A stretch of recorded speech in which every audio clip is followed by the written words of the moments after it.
નમસ્કાર, આપ જોઈ રહ્યા છો જનસાક્ષી ન્યૂઝ। નજર કરી આજના મુખ્ય સમાચારો પર।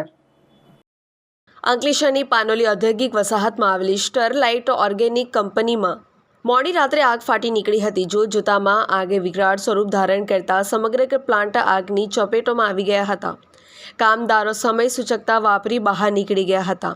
આ અંગેની જાણ થતાં જ પાનોલી ફાયર વિભાગ અને અંકલેશ્વર ડીપીએમસીના 5 ફાયર ફાઇટરો ઘટના સ્થળે પહોંચ્યા હતા અને આગ પર કાબૂ મેળવવાના પ્રયાસો શરૂ કર્યા હતા। લગભગ 2 થી 3 કલાકની જહેમત બાદ 5 ફાયર ફાઇટરોએ આગ પર કાબૂ મેળવ્યો હતો। આગની આ ઘટનામાં કોઈ જાનહાનિ થઈ ન હતી। આજરોજ અંકલેશ્વર તાલુકાના પાનોલી જીઆઈડીસી વિસ્તારમાં પ્લોટ નંબર 3405માં સ્ટરલાઇટ કેમિકલ કંપનીમાં અચાનક આગ રાત્રિના 12ની આસપાસ લાગી હતી। આ આગ કયા કારણસર લાગેલ તે જાણવા મળેલ નથી।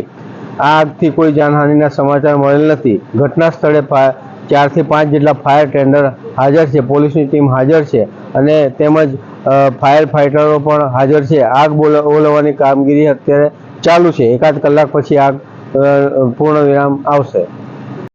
પિન્ટુ મોદી, જનસાક્ષી ન્યૂઝ, અંકલેશ્વર।